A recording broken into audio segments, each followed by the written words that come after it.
Changes in government, especially changes that are intended to be a step in some sort of political revolution, can be complicated.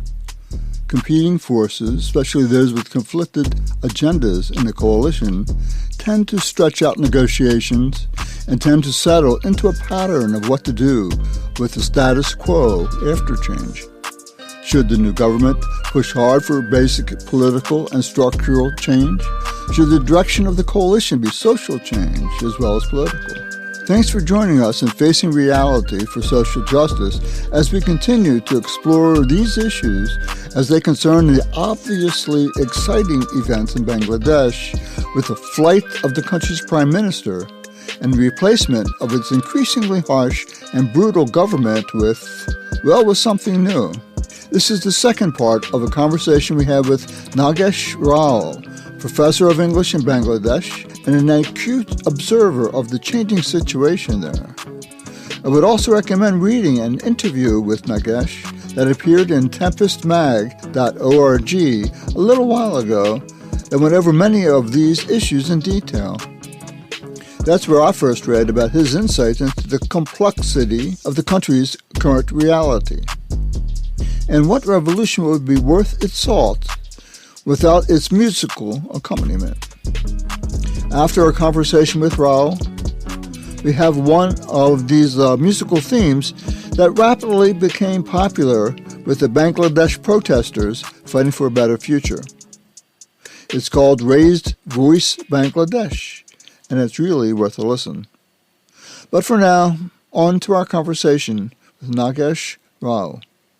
We've been talking about things quite a bit, about the complexity of what's happening with the advisors group and everything else that's happening in Bangladesh. If you could explain a little bit more about that complexity and how it looks in the future for elections, for democracy, and we can move then from how general society, the bigger issue of how working people in various positions within society look at what's going on and what we can expect in the future. So, I mean, going back to that vacuum, right? So the collapse of the Awami League government, it's like, one superpower remaining, right?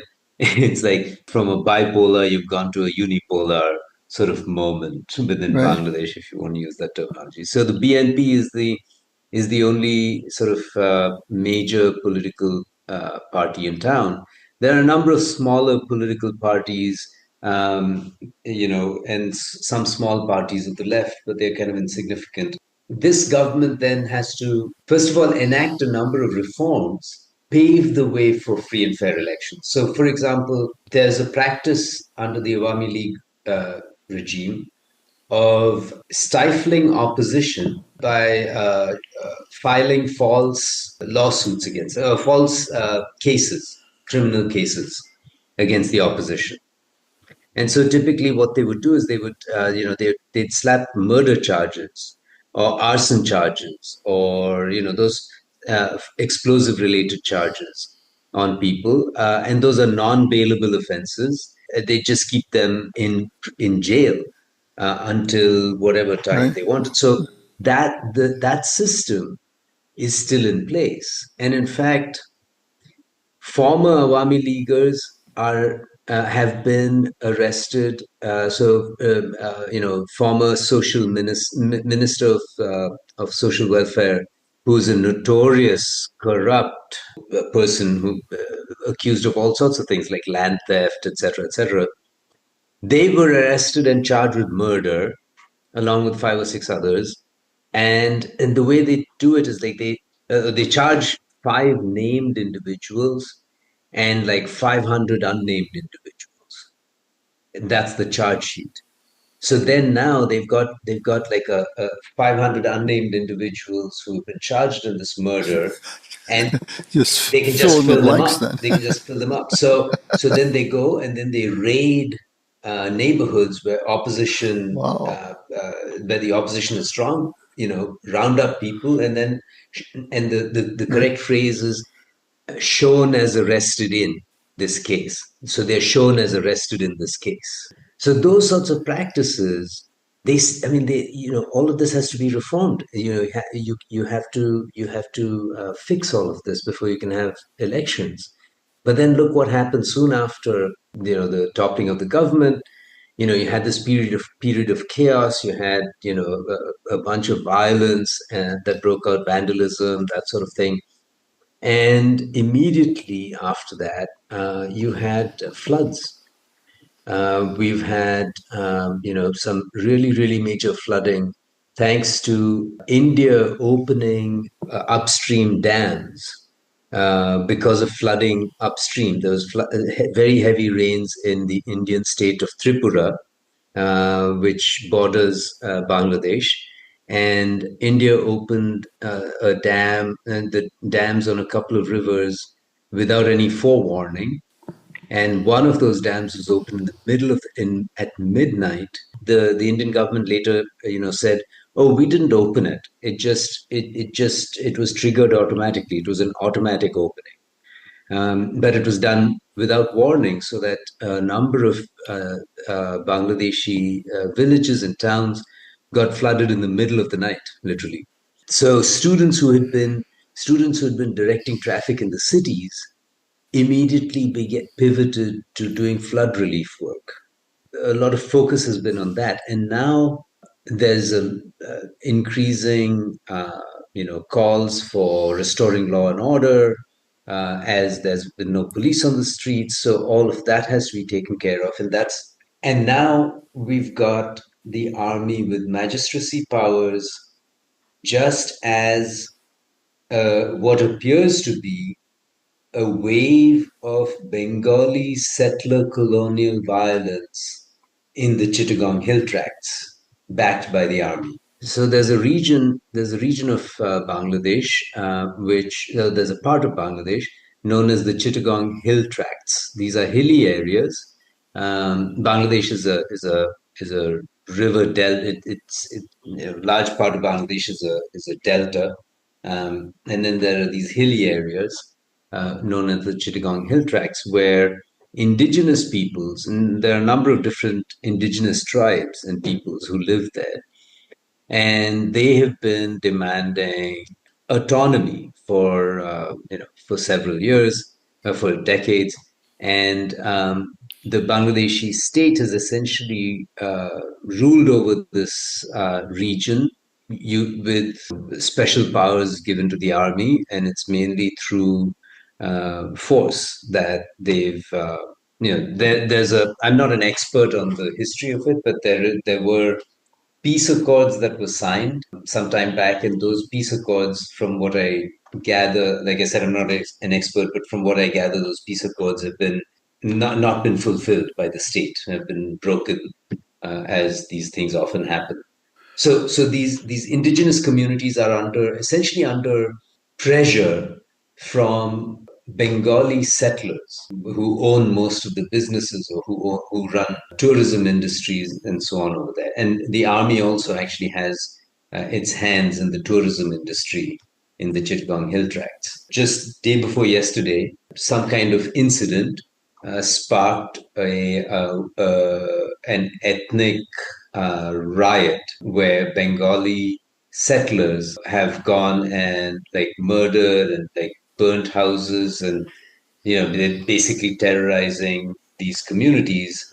And so now we've got protests yesterday, today. There have been solidarity demonstrations with the Chittagong Hill Tracts going on, but there's also a lot of confusion among people about how to respond to this, because Bangladeshi nationalism sees the Chittagong Hill Tracts as an integral part of Bangladesh, and the official Bangladeshi narrative has been to deny these communities the status of indigenous peoples. They've insisted on calling them minority communities or minority tribes, whereas the people of those regions have been calling to be recognized as indigenous peoples. And so that conflict has now kind of flared up again in the midst of all this.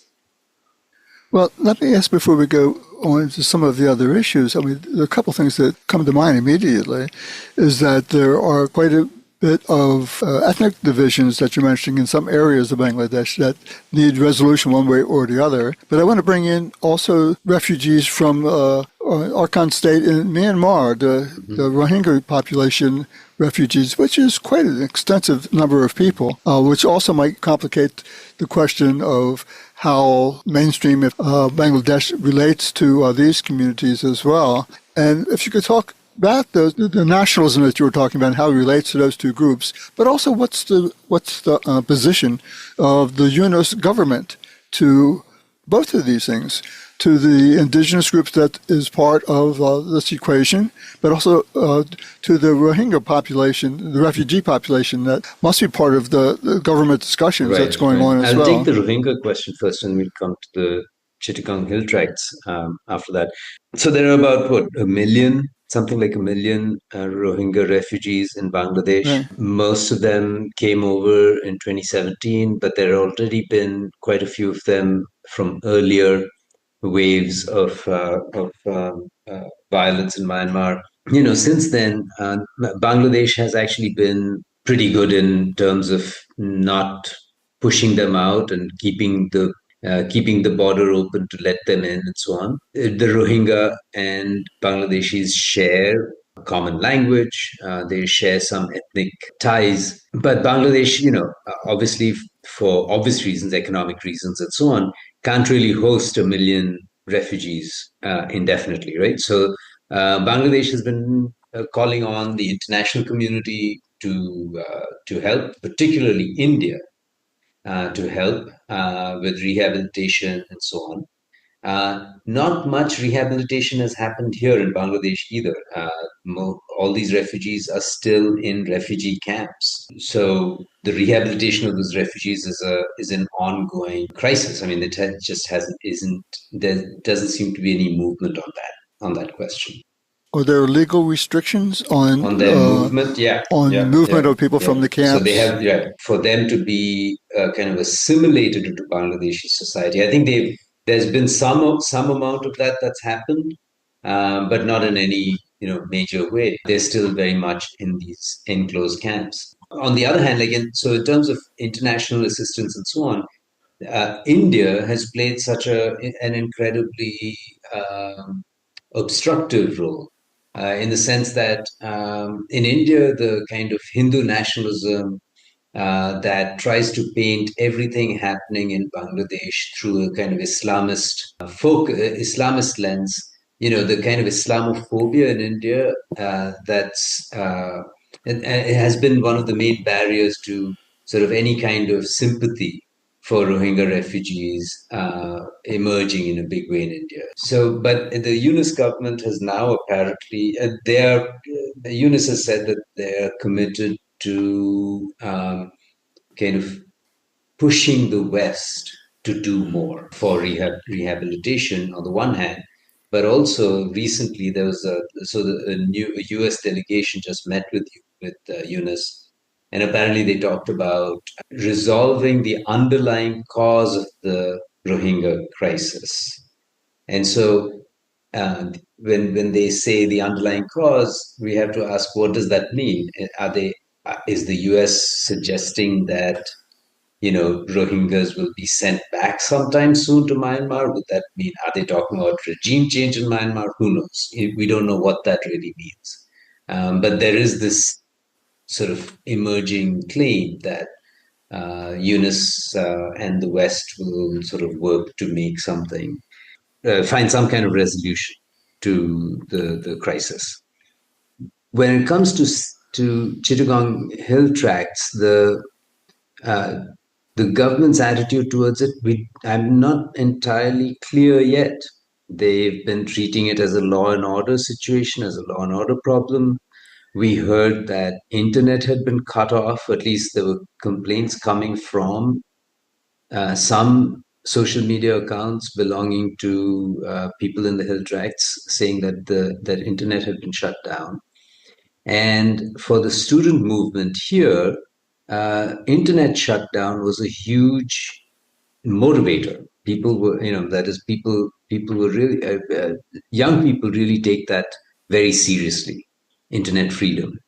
So the student advisor in the interim government, one of the student advisors, who has the Ministry of Telecommunication, he's the advisor to the telecommunications ministry, came out and said, "Oh no, uh, the internet wasn't shut down. There were just some temporary outages, but nothing." So, but we don't at this point. It's very difficult to know what exactly is happening there in the Chittagong Hill Tracts. I can understand the difficulty, especially with communication in areas which are devastated by just flooding and everything else. But at the same time, the UNIS government, I assume, is making statements all over the place about all the things that we're talking about.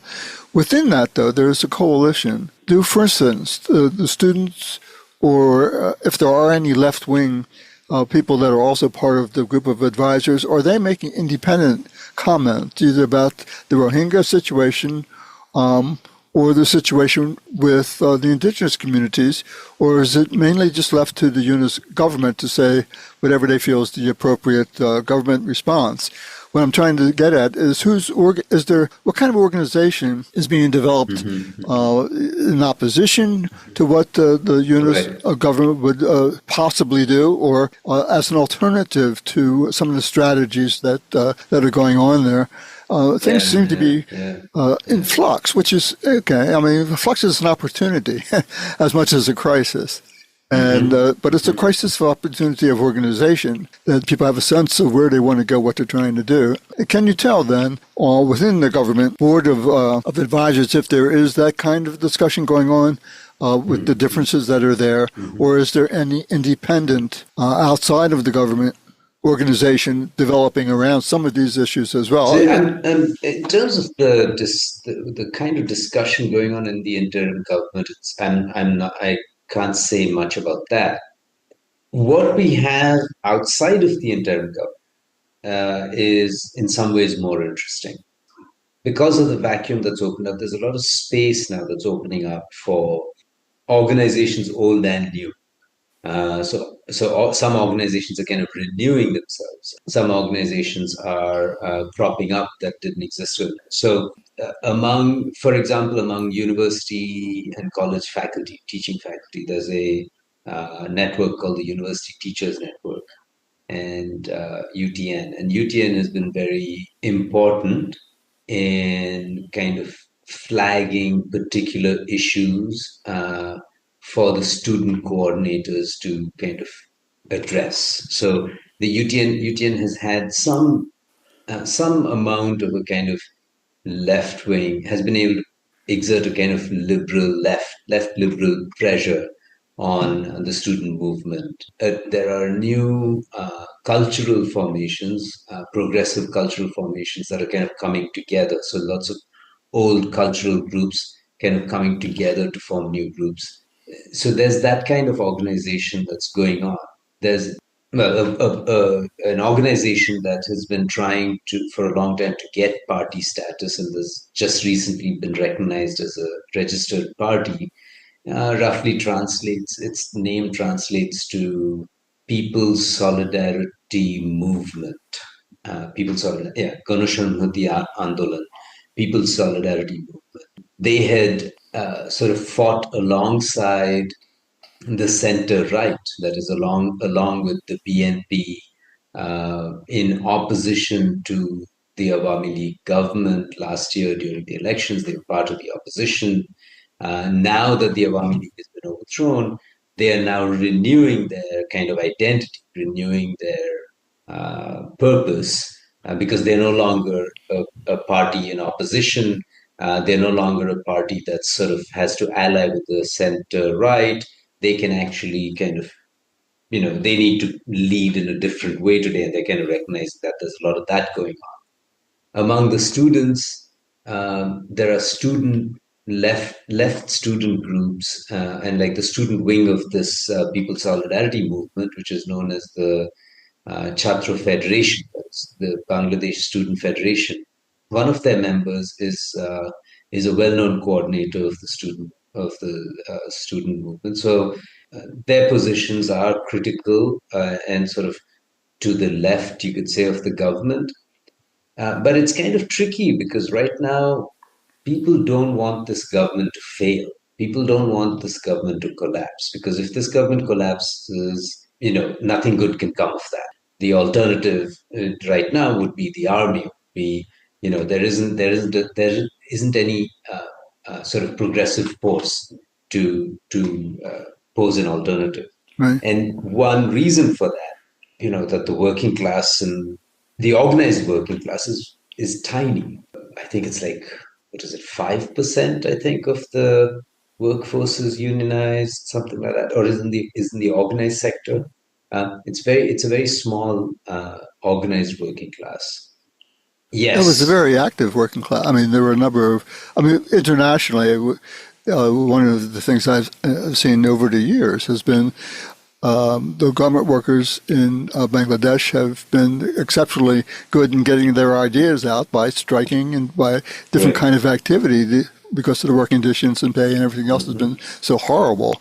I would be surprised if people aren't talking Yes. about all the things that are going on, since that affects them as much as anybody This else, is a actually. huge thing because I mean, ready-made garment workers, right? Ready-made garments. So RMG, it's called the RMG sector, Right. it contributes 80% of Bangladesh's export earnings, and it contributes about 10% of Bangladesh's GDP. So it's a significant sector. And but even within the RMG sector, it's only a small, tiny percentage of the workers that are actually organized in unions. And among those unions, there were a number of unions that were controlled by the Awami League. That had been captured by the Awami League. There are unions. So in this uprising, the in some instances, the hold of the Awami League union bosses has been broken. In one town, Gazipur, the mayor of the town, who was a known kind of union boss who kind of managed and maintained control of the unions and so on. His assistant was killed, strung up from a tree during the uprising. And there have been these sorts of kind of revolts and rebellions against the old union bosses. But and so that's a positive thing.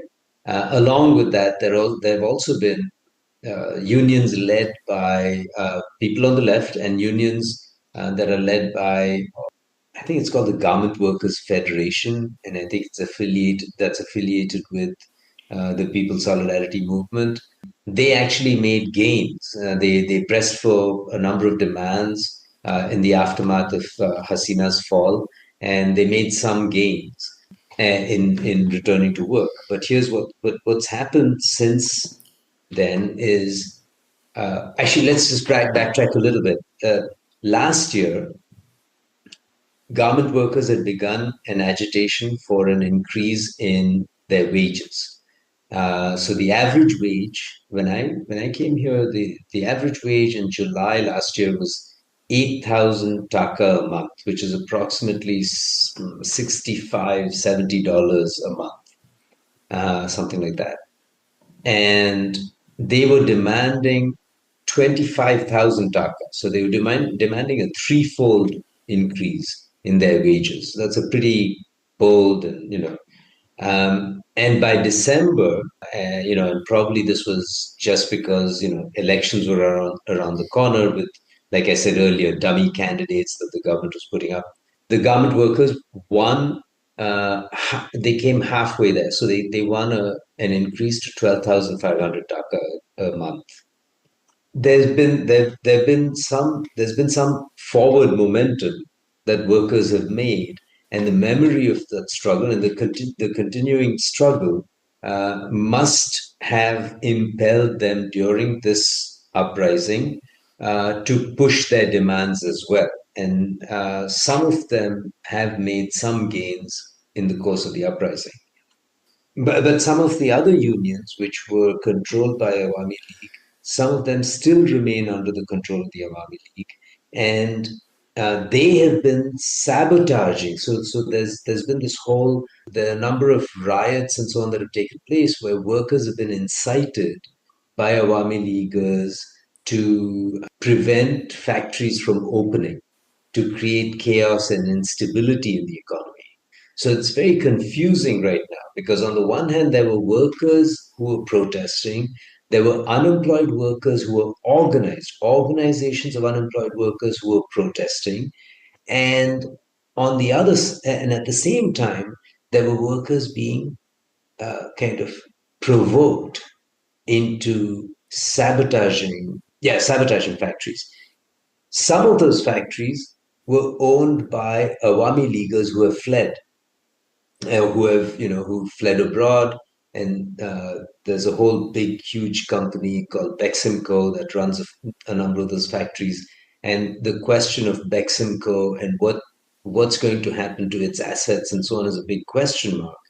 But all of these Awami League controlled units have been in turmoil, and the government has been cracking down on them with whatever police and so on it's been able to muster.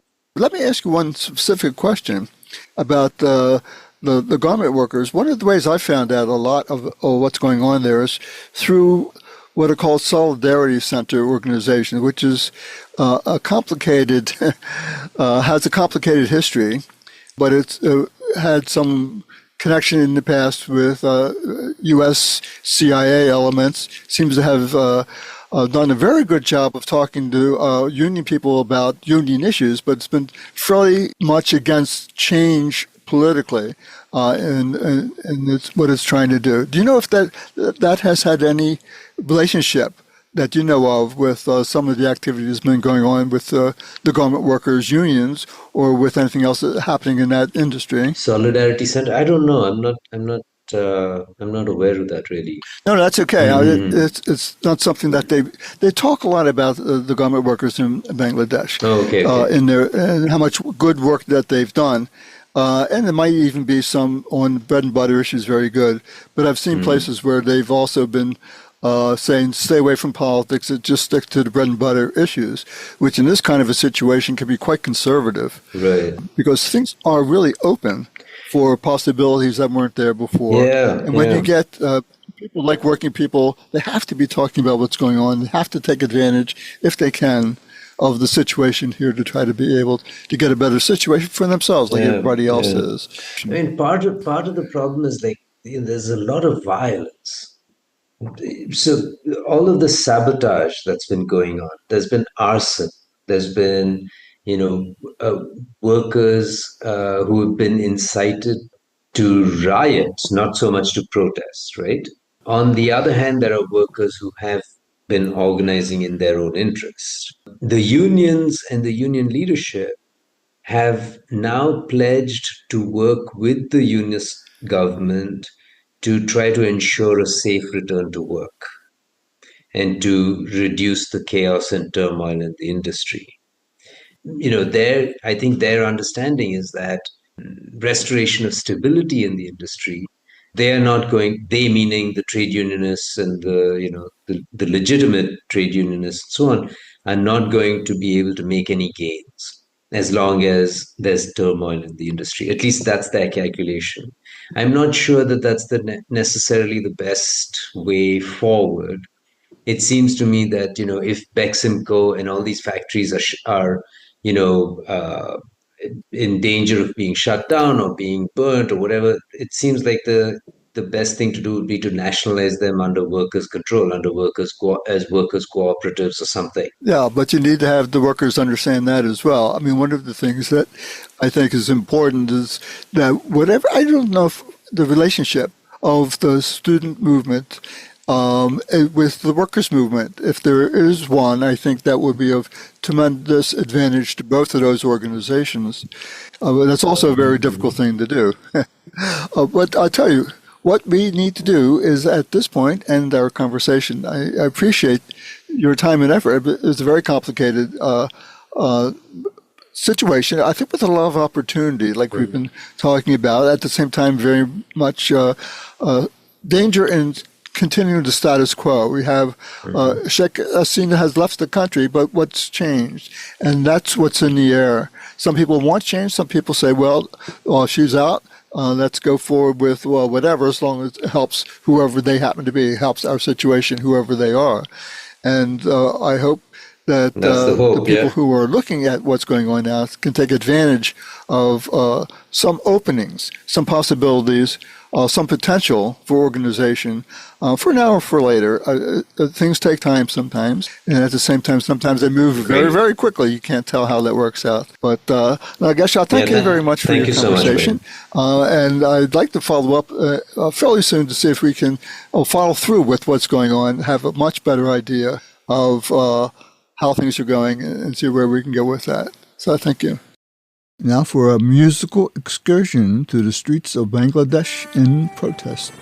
এবং তোমাদের যা কিছু আছে তাই নিয়ে প্রস্তুত থাকো মনে রাখবা রক্ত যখন দিয়েছি রক্ত আরো দেব এই দেশের মানুষকে মুক্ত করে ছাড়বো ইনশাআল্লাহ আওয়াজুডা বাংলাদেশ আওয়াজুডা বাংলাদেশ রাস্তায় এত রক্ত কাগো আওয়াজুডা বাংলাদেশ আওয়াজুডা বাংলাদেশ আওয়াজুডা বাংলাদেশ রাস্তায় গুলি করলো কেডা আওয়াজুডা বাংলাদেশ আওয়াজুডা বাংলাদেশ আওয়াজুডা বাংলাদেশ রাস্তায় এত রক্ত কাগো আওয়াজুডা বাংলাদেশ আওয়াজুডা বাংলাদেশ আওয়াজুডা বাংলাদেশ রাস্তায় গুলি করলো কেডা আওয়াজুডা বাংলাদেশ আমরা বলে রাজাকার কয়দি দেশের রাজাকার ছাত্র আওয়াজ না উড়াইলে দেশের ভিতরে হাহাকার কদিত বইছে স্বৈরাচার কত কিছু সয়া আর তোর পজিশন টিকা থাকবো কত ভাই কমইরা আর নামছি বুকে পতাকা দেশ ব্যস্ত কয় টাকা সিলেট যখন ডুববা গেছে পানি আইছে কই থেকে আবু সাইদ রে গুল্লি করলি অর্ডার পাইলি কই থেকে এবার রাস্তায় লাখো চাই কইজা থাকলে ঠেকা গা আমার বোন যে মাইরা দিলি তোর ঘরেরটা মারতি তুই তোর না দেখা মাইরা দিলি নিজে রইলে পারতি তুই হকের কেউ খায়া লাইলে এমনি কি আর ছাড়তি তুই একটা মারবি 10টা পাড়া মার কয়টা রে মারবি তুই শহীদ হইল আবু সাইদ এরপর গেল আসিফো রাফি গেল তার উপরে গেল ওয়াসিম আদনানো সোনার বাংলা রয়া যাইবো সোনার ছেলে বাদদাগো কাপুরুষের পরিচয় তগো কইজা রাখছি মাপদাগো ছাত্র ছাড়া লিগ হয় নাই তোর লিগের কামটা ঠিক হয় নাই স্বাধীন বাংলা কইছে খালি বাংলা আর স্বাধীন হয় নাই দেশটা কারো বাপে রেখা ওর বাপে কইয়া যায় নাই হের বাপে যা কইরা গেছে হের বিত্তেড়ি রয়া নাই বুকে কালকে মেডেল ঝুলবই বুকে আজকে গুল্লিকে কথা হইলো মুর্দার দেশে নের আওয়াজ তুলবিকে 52টা ভুলতারি নাই 24টা ভুলবিকে শিক্ষার মাজা ভাঙবি তাইলে স্কুল কলেজ খুললিকে বাঙালি তো বোকা ভাই পায়ে পায়ে ধোকা খাই এত বছর চুষা খাইছস পরের পাতেও তরে চাই ঘরের সন্তান ঘরে নাই এই চিন্তা আপায় করে নাই কত ঝড় আইলো গেল চেয়ার আপার লড়ে নাই না কোনো লিগের আমরা আইছি কোনো দলের দে নামছি রাস্তায় কাফন মাথায় টাই না আনুম দলের দে সাইদ আমি গুল্লিলো মো হাসি মুখে নলের দে স্টুডেন্ট গো আওয়াজ দাবা কমান্ডাইছে দলের দে আওয়াজুডা বাংলাদেশ আওয়াজুডা বাংলাদেশ রাস্তায় এত রক্ত কাগো আওয়াজুডা বাংলাদেশ আওয়াজুডা বাংলাদেশ আওয়াজুডা বাংলাদেশ রাস্তায় গুলি করলো কেডা আওয়াজুডা বাংলাদেশ আওয়াজুডা বাংলাদেশ আওয়াজুডা বাংলাদেশ রাস্তায় এত রক্ত কাগো আওয়াজুডা বাংলাদেশ আওয়াজুডা বাংলাদেশ আওয়াজুডা বাংলাদেশ রাস্তায় গুলি করলো কেডা আওয়াজুডা